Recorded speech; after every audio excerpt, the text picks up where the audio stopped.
Well, I am thrilled to be interviewing Grant Crowell, who is the Senior Media Analyst and Videologist for ReelSEO, which is an online magazine covering the business, technology, and culture of online video. Hi, Grant. Welcome. Tell me a little bit about your background. Well, Lynn, thanks for having me on. So we can educate in an entertaining way your fellow telestreamers. And I should say I'm a big ScreenFlow user. I use it for a lot of my videos, which I do the writing, do the interviewing, as well as market them. Lot of video around search and social media, which I find a lot of fun to do all those steps. So you're asking me what my own background is in this area? Yeah, how did you get to be a videologist? All right. Well, first, have fun with a term that sounds pretty cool and makes people wonder what you're talking about. But I actually found the term videologist from people who are just describing themselves as videographers. But I figured I love video in terms of the impact it has, and also on how the bar has been lowered to provide such great new content from a whole host of people. How I got involved in it, my early days of doing documentary video work and doing communicable television work and doing a show, including a talk radio show in Honolulu, Hawaii, which is where I'm originally born and raised. And now I live in the Midwest of Illinois, two places that are a little different from Nice. each other. Yeah. So I got into that by pre-internet days of just putting myself out there looking for opportunities with what could be around in television without being able to work for a proper network or even a cable company out there, and doing the best with what you can, which was community cable. And from there, I got involved heavily in search engine optimization with website design. I was actually contributing writer for a book, search engine friendly website design. And it was around the early idea of even then being like the late 1990s, we were seeing it isn't just about doing keywords, it's about putting out good content that makes people want to share. And back then it was about getting people to link to you and to talk about you on their regular websites, even pre-blogs. So I got into video more and more with me writing about it as early as 2005 and saying, this is where things are going. Even though it was much harder to come across doing your own video in 2005, of course, I was writing about it for sites like Search Engine Land, Search Engine Watch, and speaking at search marketing conferences. And a lot of people who were just regular online marketers were scratching their heads saying, video, really? But of course, we can see that time has more than come.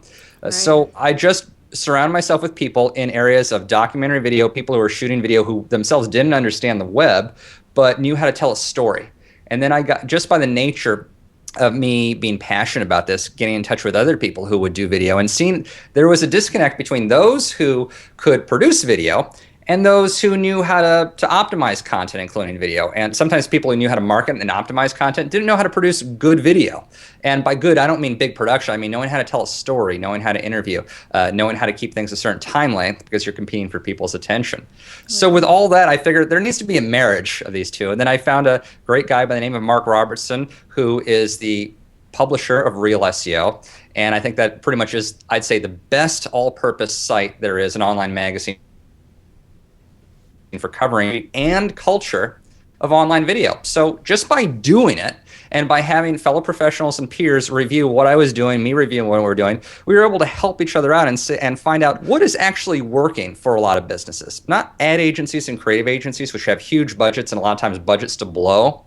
And they're very good at producing, interesting content. But what they don't understand is the human connection. And I found, let's do more video around the human connection. That can be customer service. That can mean having a dialogue, not somebody from up top just putting something out or repurposed television commercial, but like what you and I are doing here, because you and I are not just having a conversation. We're sharing this with a whole bunch of other people, and that will spur other conversations in a creative way. So that's my long answer to your short question. Well, that's great. And I think that's why I'm so excited about interviewing you, is because I've got this blog here with all these people who have some great video content, who are using ScreenFlow and learning about creating some new and exciting new types of videos. But some of them, and I don't want to say all of them, but a lot of them don't have experience in getting people to view their videos. And so that's what I want to ask you today, and what I want to talk about is, say I've made this great new software tutorial. Now what? What do I do? What are your tips for people who have these great content and they want to get more eyeballs to it? They want to get people to see it. What should they do? Well, there's a lot of ways that they can do something based on whatever their content might be. And what you describe here is something I find very interesting. That's the planning stage. You describe what a lot of people who are producing good, great content, any type of video content around what you described as, a software product you're selling, anything, any product, service, solution, whatever.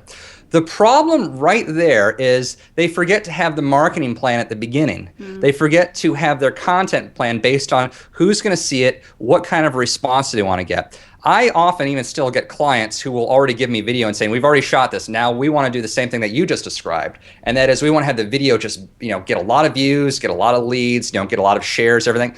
But they forget about making the content based on that. They just do content first and then they worry about the other part where it needs to be symbiotic. So step one is in the planning stage, include that. Now, let's say you're fortunate enough where you have a great video. Your peers are talking about, oh, you got to definitely get this out and mark it out. Let's say you're there. Now, I always say first thing is, you've heard the phrase content is king. Doing one video can be really good.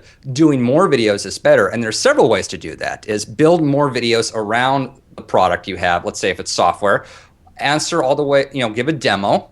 It could even be a 10-minute demo. It can be a short demo. It can be a webinar that you record and get people's conversations in, because it also gives you ideas for what are the questions people are going to have about something like this. So there's a ton of opportunities.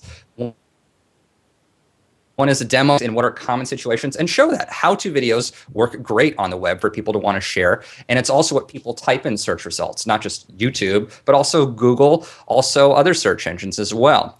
So what you also want to do is seed videos. Seed videos is a great way of planning videos with other people who might be key influencers who have their own built-in audience. Now, if you have your own built-in audience, that's great. You already have people who can review it and give you feedback and then talk and share with other people. So maybe there's influential bloggers, and that's what you do on your own blog. You have a built-in audience. But what you also want to do is, for the software product, who are the people that can review it? Like, say at ReelSEO, we do review software products too, from time to time. And so ourselves, as well as other companies, CNET could be another one. You contact them. It's a good idea to do a press release and include the video in there. PRweb.com, Business Wire can embed a video in the press release. And I do recommend embedding a video in your press release. Now, that's a bit of a budget, and that can start off at $360 to higher on up too. That's just for the visibility. So it's a good idea to build your network of people who are key influencers and put the press release under embargo and ask if they would be willing to review it for you. And it's okay to give an incentive for those reviews, as long as you disclose that, for Federal Trade Commission regulations. That's perfectly fine. But then you get feedback, then you get these people commenting and talking and sharing with their own social networks. Too many people place too much emphasis today on SEO, keyword tags, and all that, in your header and in your body copy, even including a transcript of the video you're talking about is great. That's the technical part. That's the on-page part, whether it's your website or whether it's YouTube or any other third-party site. But the important thing is, and I say this, is to be social. With your peers, just ask people, get feedback. What are the conversations that are happening around certain types of software? And even ask people to submit their own questions via video that you can respond in a video about, well, here's what this solution might provide you for you with our software. Would you like to test it out?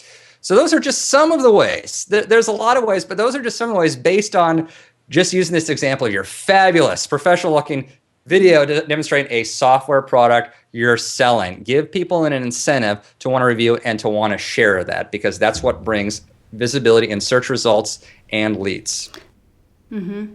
Yeah, that's great. And so when, for example, we make this content or we answer questions from our users, where do you recommend that we post this?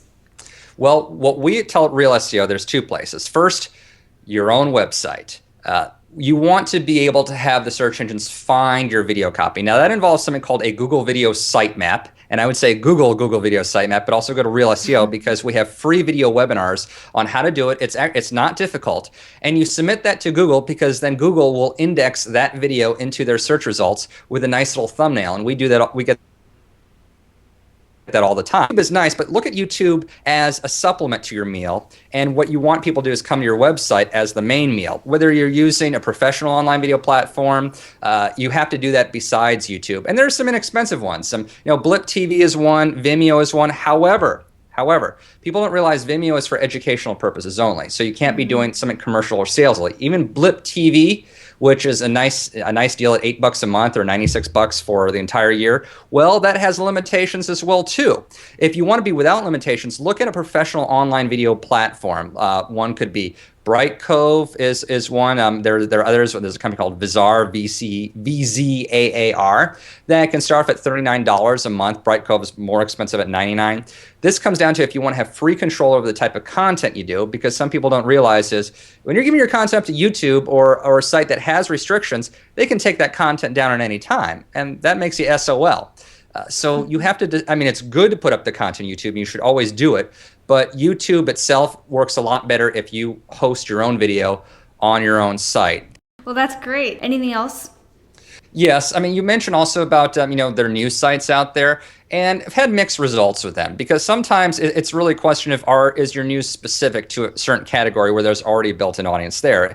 Sites like Dig or StumbleUpon tend to be a lot more general for videos that are built around entertainment or the Funny or Die style of videos. I recommend finding who are the bloggers and reviewers specific to your software, like who covers that software that you do, that software category. And build that list beforehand. Follow what they're writing about. Do some homework there. It looks a lot better when you show you're paying attention to these people. Now, what I like to do is, because I like covering social video myself, is I do research on the people before I even ask them if I can do an interview, because it shows you're paying attention. Some people actually find it annoying if you just like say, oh, I found you at the top of the search results and we have this product here we think is great. It shows you're not really investing any time in them, but you want them to invest time with you. And part of being social is the willingness to learn about somebody before you try to attempt a conversation with them. So I would say build a list, find out who's writing about the things that also show up in the keywords that you want to show up for, and say, I have something that would be educational and helpful to your audience. There has to be a clear benefit to them for why they would host you. And even offer to record the video, you can show this back to your own audience too. Find out what are the things that they're actively doing and how can you be more helpful to them. But yes, if you don't have a built-in audience and you're not that knowledgeable about SEO and you don't have a big budget, the best thing you can do is use your social network. Just be willing to be social, and that's a good thing to do. Mm-hmm. That's great advice, Grant. Thank you so much. So I think that answers my question, unless you had any additional tips. It really is just look at, I love talking about the social side because that does mean we do show up better in search results. That means we are learning how to answer questions people are going to have just by the nature of having conversations. And the more you're willing to have conversations, the more you learn about your own business culture. This isn't an area about direct, immediate sales. It does take time and nurturing, which is what businesses should be about. If there are people who are just incredibly impatient, what I tell them is just spend a lot on AdWords, or you can even go on YouTube promoted videos. That is something good for your audience to know, is if they want to do something where they can use video as ads with a low-level budget, look at YouTube promoted videos. It works the same as Google AdWords in there, featuring a video you already have on YouTube. But again, always think with this in mind for your entire audience. Think like your audience. Give them a reason they want to share. Put out creative content. It does not have to be willing to participate in the conversations on an equal level with your audience. Don't just expect to sprinkle pixie dust and then to talk about how wonderful you think you are. Greet them on an equal level. And even in fact, if you encourage them to make videos, do videos back, participate in the spaces they're at, be sure to answer questions close time, like within 24 hours, make a dedicated effort, and then you'll inspire them to want to do videos. So I just want to leave that with your audiences. The more you can be social, the video content will naturally come. That's awesome. Thank you so much. Thanks. I like being awesome. At least you say so.